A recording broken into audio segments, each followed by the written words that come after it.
ان لوگوں کے لیے جو ہمارے خلاف باتیں کرتے ہیں کہ مجھے بار بار صدا نہ دے میری حسرتوں کو ہوا نہ دے، مجھے بار بار صدا نہ دے میری حسرتوں کو ہوا نہ دے، میرے دل میں آتش عشق ہے میری آگ تجھ کو جلا نہ دے۔ آتش عشق جو ہے وہ یہ ہے۔ تو آج کے جو ہمارے مقرر بلکہ قائد ہمارے القاعدہ کی جان ہے اور میری مراد آپ سب کی مراد چودھری ظفر انور صاحب کھڑے ہو کر اپنے قائد کا استقبال کریں گے۔ ظفر تیرے جان نثار، ظفر تیرے جان نثار۔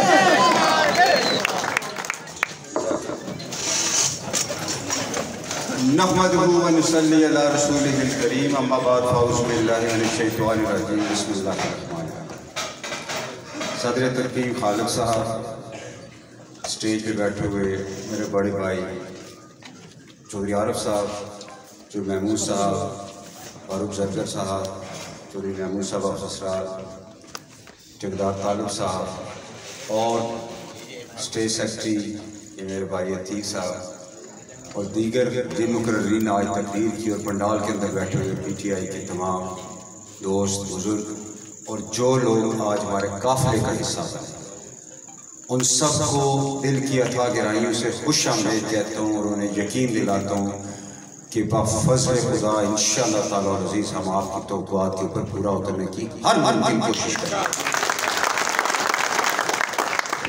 میں بڑے عرصے سے عارف صاحب کے گرد گھیرا تنگ کر رہا تھا، لیکن چونکہ یہ خاصے میچور سیاسی کارکن تھے تو آئے خاصا ٹائم لگا کے، لیکن اب میرے لیے خاصی آسانی اس لحاظ سے ہو گئی ہے کہ میرے اور ان کے نظریات بہت زیادہ ملتے ہیں۔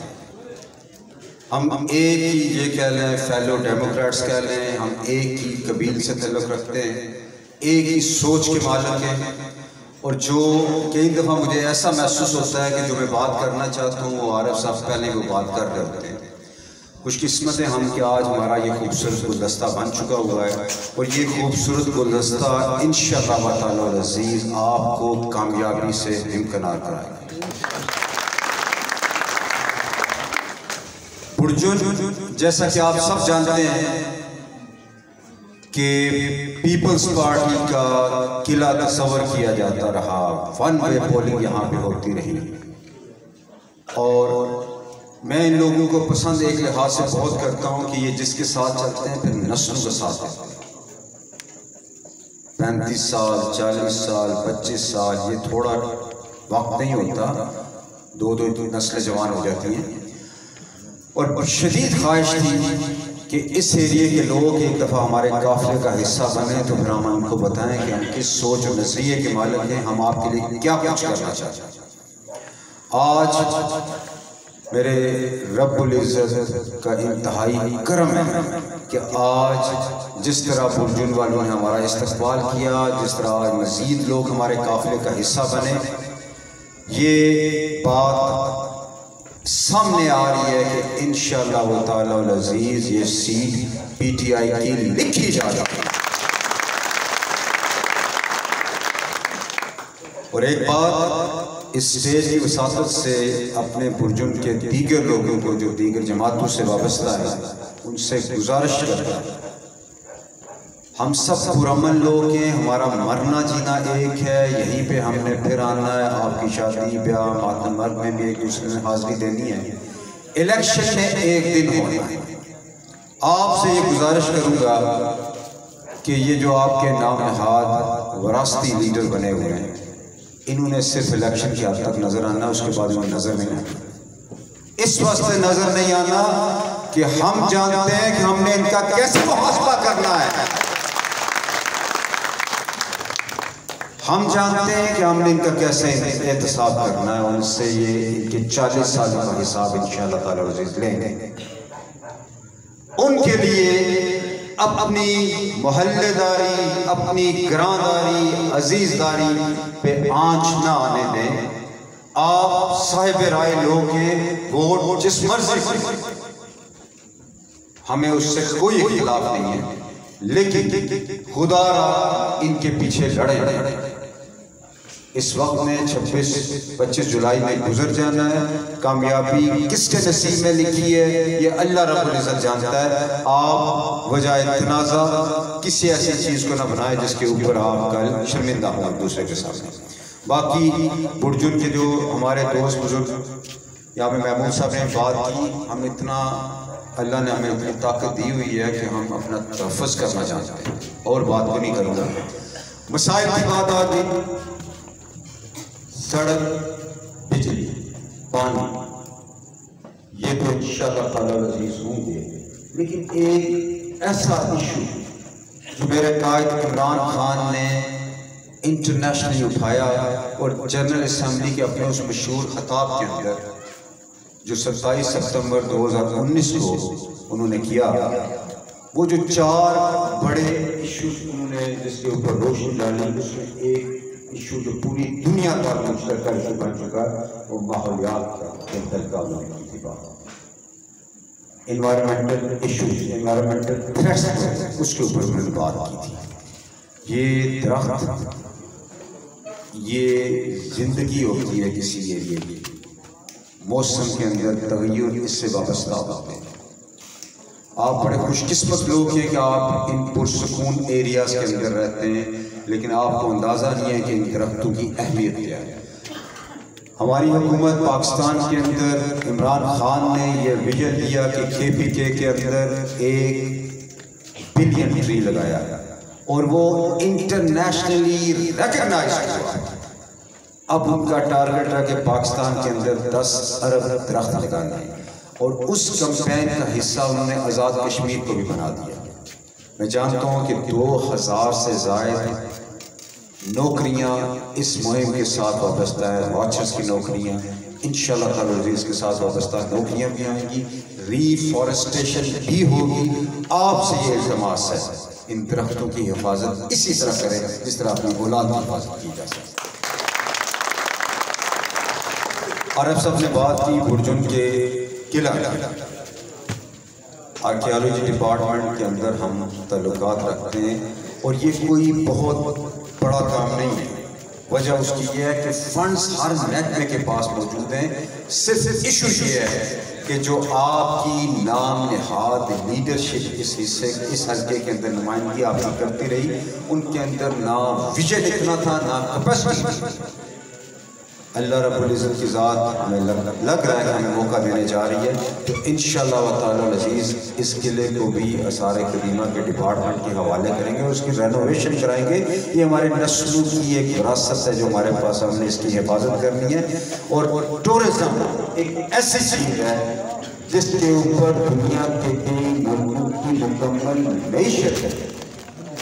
یہ دبئی بے شمار لوگ آپ جانتے ہیں جس کی اکانومی تیل کے اوپر بیس کرتی تھی، انہوں نے اس کو شفٹ کیا تیل کی اکانومی سے ٹورزم کے اوپر. آج دبئی دنیا کا بڑے ترین ٹورسٹ ریزورٹ میں سے ایک ڈیسٹینیشن ٹورسٹ ڈیسٹینیشن میں سے ایک ڈیسٹینیشن ہے. ہمارے پاس وہ تمام چیزیں اس آزاد کشمیر کے اندر موجود ہیں. سوئٹزرلینڈ میں دیکھا ہوا ہے، اسکینڈینیوین کنٹریز کو بھی دیکھا ہوا ہے، یورپ تقریباً سارا دیکھا ہوا ہے. سچی بات جو ہے جو قدرتی خوبصورتی اس کشمیر کے اندر اللہ رب العزت نے دی ہے، شاید ہی آپ کسی اور جگہ نظر آئے، لیکن ہم اس کی قدر نہیں کرتے. یہ چیزیں جب ہم گفتگو کرتے ہیں تو اکثر لوگوں کو یہ چیزیں اجنبی لگتی ہیں، لیکن ہمارا کام ہے آپ کو وہ شعور اور آگاہی شفٹ کرنا. اگر ہمیں اللہ رب العزت کی ذات ہے 10 20 50 100 بندوں کی نسبت شعور یا عقل و فہم زیادہ دے دی ہے، تو یہ فرض بنتا ہے کہ ہم آپ اس کو آگے ٹرانسفر کریں. یہی کام چودھری عارف صاحب کرتے ہیں، یہی کام انشاءاللہ تعالی عزیز میں کریں گے. بڑی چیز جو مشکل ہمیں لگ رہی تھی، کل اگر آپ جلسے میں آئے ہوں گے، میں امید ہوں کہ انشاءاللہ تعالی آپ لوگ جلسے میں حاضر ہوئے ہوں گے، جو رات کو ہمارا اسلام گڑھ کے اندر ہوا. چودھری عبدالمجید صاحب 40 سال بلا شراکت گہرے اس حلقے کے نمائندگی کرتے رہے، وزارت عثمہ تک پہنچے، لیکن کوئی ایک میگا پروجیکٹ اس حلقے کے اندر نہیں لا سکے. میں اپنی مرکزی قیادت کو باشمول عمران خان صاحب کا آپ کا شکریہ ادا کرتا ہوں کہ اس حلقے کے مسائل کی ان سے پہلے بات ہوئی، پھر انہوں نے وزیر امور کشمیر کو ہدایات دی، اور کل جو اعلانات وزیر امور کشمیر نے یہاں پہ کیے وہ عمران خان صاحب کی خصوصی ہدایت ہے۔ آپ ویژن کی بات کرتے ہیں تو آپ دیکھ لیں کہ ہم نے وفاقی گورنمنٹ سے ڈیمانڈ کیا، ہم نے کہا آپ چک ریام برج کو as soon as possible complete کرو۔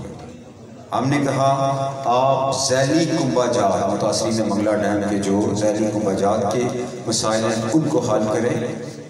ہم نے ڈیمانڈ کی کہ اس حلقے کے اندر تحصیل کا درجہ اس حلقے کو دیا جائے۔ ہم نے ڈیمانڈ کی کہ اس حلقے کے اندر اسلام گڑھ اور چکسواری کے اندر 2 state of the art hospitals بنائے جائیں۔ ہم نے ڈیمانڈ کی کہ ہمیں اس حلقے کے اندر گیس فراہم کی جائے، اور اس کے ساتھ ساتھ ایک انتہائی امپورٹنٹ چیز کہ چک ریام برج کی کمپلیشن کے ساتھ ہی جو روڈ اسلام گڑھ کی طرف آئے گی اس کے دوسری طرف منگلا ڈیم کے پیریفری یعنی اس کی کناروں کے ساتھ ساتھ ایک نئی روڈ بنائی جائے جس کو ہم ٹورزم یا ٹورسٹ کوریڈور کہیں گے، کہ یہ روڈ اسلام گڑھ، کنیلی، فیض پور، آگے چکسواری، ہرنوت تک یہ ایک نئی روڈ بنے، اور اس طرح ایک یو شیپ کی روڈ جیسے میرپور کے اندر بند روڈ بنی ہے، اس کے اوپر پی سی کا ہوٹل بن رہا ہے، اسی طرح اس ایریے کے اندر ٹورسٹ آئیں، اور یہ جو ہمارے ایریاز ہیں کنیلی، اسلام گڑھ، فیض پور، چکسواری، پنیام، ان ایریاز کے جو لوور بیلٹ ہے جو ڈیم کے ساتھ ملکہ لگتی ہے، اس ایریے کے اندر بھی ترقی کا ایک نیا دور سٹارٹ ہو، اور اس کو بھی ہم نے اس منصوبے کا حصہ رکھا جو کل ہم نے مطالبات پیش کیے، اور اللہ کے فضل و کرم سے آپ کے سامنے ہمارے وزیر امور کشمیر نے یہ بات کہی کہ میں ان تمام مطالبات کو منظور کرتا ہوں، اور انشاءاللہ تعالی ان کی مالیت تقریباً 10 ارب روپیہ بنتی ہے، اور انشاءاللہ میں آپ سے وعدہ کرتا ہوں کہ یہ تمام منصوبے بافضل خدا پایا تکمیل تک پہنچے۔ بڑا ایشو جو مجھے لگتا ہے وہ نوکریوں کا ہے، نوجوانوں کی ایک بہت بڑی تعداد بے روزگار۔ ہم جو سرکاری سطح پہ نوکریاں دے سکتے ہیں انشاءاللہ تعالی العزیز اس کے علاوہ پورا بندوبست کریں گے، اور اس کو یقینی بنائیں گے کہ میرٹ کی بنیاد کے اوپر آپ کو نوکریاں دیں گے۔ اس کے ساتھ ساتھ ایک ایسا ماحول اس حلقے کے اندر کریٹ کریں گے کہ پرائیویٹ انویسٹر آئے، یہاں پہ پروجیکٹس لگائے، جس سے یہاں پہ روزگار مزید لوگوں کو میسر ہو۔ اور نوجوانوں سے میری یہ گزارش ہے، میں اکثر مثال دیتا ہوں ای بے کے مالک جہد ماں، کہ وہ کہتا ہوتا ہے کہ کامیاب بندہ وہ ہے جو بزنس آج چائنا کے اندر بچہ کا بزنس کرتا ہے، اور انہوں نے دیکھیں کہ کتنے عرصے کے اندر انہوں نے چائنا کو ورلڈ سپر پاور بنا دیا۔ میری آپ لوگوں سے گزارش ہے کہ بزنس کی طرف آئیں، اس کے لیے 2 چیزیں پی ٹی آئی کی گورنمنٹ انشاءاللہ آپ کو پرووائڈ کرے گی، ایک ٹیکنیکل معاونت اور دوسرا فائننس۔ جیسا کہ آپ جانتے ہیں کہ کامیاب نوجوان پروگرام پاکستان کے اندر جس کو 100 ارب سے زیادہ کے فنڈز دیے گئے، انشاءاللہ تعالی العزیز اس میں سے آزاد کشمیر کا ہم حصہ لیں گے۔ اس کے ساتھ ساتھ جو 1.5 لاکھ سے لے کے 5 لاکھ تک بلا سود قرضے دیے جا رہے ہیں وہ پاکستان کے اس بجٹ میں پیش کیے گئے، ہم اس کو انشاءاللہ تعالی آزاد کشمیر کے اندر بھی لائیں گے، اور اخوت بینک کے تھرو لے کے آئیں گے۔ آپ لوگوں کو فائننس مینج کروا کے دیں گے، آپ لوگوں کو ٹیکنیکل اسسٹنس مینج کروا کے دیں گے، بزنس کی طرف آئیں گے تاکہ ہم لوگ نوجوانوں کو کاروبار کی طرف لگائیں۔ سرکاری جابز کے ساتھ ساتھ اگر ہم یہ لوگ کام کر رہے ہیں تو یقین جانیں کہ یہاں پہ کوئی شخص بے روزگار نہیں رہے گا۔ ایک دفعہ محمود صاحب نے بات کی کہ اگر ہم یہاں پہ اس ایریا کے اندر صرف زیتون کی کاشت کرتے ہیں تو آنے والی آپ کی 4 نسلیں 5 نسلیں انشاءاللہ مستفید ہوں گی۔ یقین جانیں 1.5 کروڑ ٹن سال کی پاکستان کی ریکوائرمنٹ ہے جو سارا باہر سے آتا ہے، آئل سے زیادہ آئل سے زیادہ زر مبادلہ پاکستان کا اس تیل کی مد میں، کون سے تیل میں؟ کوکنگ آئل میں خرچ ہوتا ہے۔ آپ نے دیکھا ہوگا میرے قائد عمران خان کے ویژن کو کہ چپال کے اندر لاکھوں ایکڑ کے اوپر انہوں نے زیتون کے درخت لگا دیے، اور ہم پر امید ہے کہ آنے والے سالوں میں انشاءاللہ پاکستان زیتون کے تیل کی میں خود کفیل ہو جائے گا، اور نہ صرف خود کفیل ہوگا بلکہ اس کو ایکسپورٹ بھی کر سکے گا۔ یہ ہوتا ہے ویژن لیڈرشپ کا۔ دوسرے نمبر پہ آپ مجھ سے یہاں پہ جو بزرگ بیٹھے ہوئے زیادہ بہتر جانتے ہیں کہ اس حصے کی معیشت کس چیز کے اوپر مبنی تھی۔ آپ ڈیری فارم، کیٹل رینچنگ، مویشی پالنا، اس کو آپ انڈسٹری کے درجے کے اوپر لے کے جا سکتے ہیں۔ ہماری سابقہ قیادتوں نے بہت خوبصورت موقع ضائع کر دیا۔ یہاں سے ایک بہت بڑی تعداد بیرون ملک گئی، بالخصوص انگلینڈ کے اندر گئی، جو اس مائنڈ سیٹ کے ساتھ وہاں پہ گئے کہ ہم نے 5 سال 10 سال کام کرنا ہے، اتنا پیسہ کمانا ہے کہ گھر پکا کرنا، کوئی دکان ڈال لینی ہے، کوئی اور کاروبار کرنا۔ لیکن آج وہاں پہ ہماری چوتھی اور کئی کیسز کے اندر 5ویں نسل بھی موجود ہے، لیکن ہم سیالکوٹ بننے کی پوری صلاحیت رکھتے تھے۔ ہم اس خطے کو سیالکوٹ نہیں بنا سکتے۔ آپ سیالکوٹ میں دیکھیں، وہ کاٹیج انڈسٹری کا ہب بن چکا ہوا ہے۔ وہاں سے سپورٹس گڈز، وہاں سے سرجیکل گڈز، وہاں سے آپ کی لیدر گڈز پوری دنیا کے اندر ایکسپورٹس ہوتی ہیں، اور ان کی چیمبر آف کامرس نے اپنے پیسوں سے پرائیویٹ ایئرپورٹ بنا دیا۔ یہ ہوتا ہے ویژن۔ یہ پورا صلاحیت ہمارا یہ خطہ رکھتا ہے۔ کئی دفعہ مجھے لوگ کہتے ہیں کہ آپ یہ باتیں کرتے ہو، میں ان کو کہتا ہوں یہ میرے خواب ہیں، یہ دیوانے کے خواب سمجھتے آپ، اور پر امید ہوں کہ اللہ کے ذات مجھے ہمت اور توفیق دے گی، انشاءاللہ ان خوابوں کی تکمیل کے لیے اپنے لہو کا آخری قطرہ بھی لگا دیں۔ انہی الفاظ کے ساتھ اجازت چاہوں گا، اور آپ جن کے جو آج دوست بزرگ ہمارے اس قافلے کا حصہ بنے، ان کو خوش آمدید کہتا ہوں، اور گزارش کرتا ہوں اپنی ساری ٹیم سے آج جو یہاں پہ پنڈال کے اندر بیٹھ رہے ہیں۔ پریکٹیکلی شاید یہ ممکن نہیں رہا کہ ہم لوگ اس وقت ڈور ٹو ڈور کمپین کر سکیں۔ آپ سے گزارش ہے، گھر گھر جائیں، لوگوں کو یہ سمجھائیں کہ آپ نے پیپلز پارٹی کو آزما لیا، آپ نے نون لیگ کو آزما لیا۔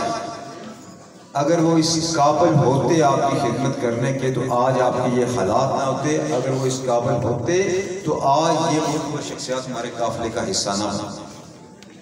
آپ سے گزارش ہے، لوگوں کو بتائیں کہ ایک موقع پی ٹی آئی کو دیں، بفضل خدا آپ کی تقدیر بدلنے کا باعث پی ٹی آئی بنے۔ انہی الفاظ کے ساتھ اجازت چاہوں گا۔ اللہ ہم سب حامی و ناصر ہو۔ والسلام۔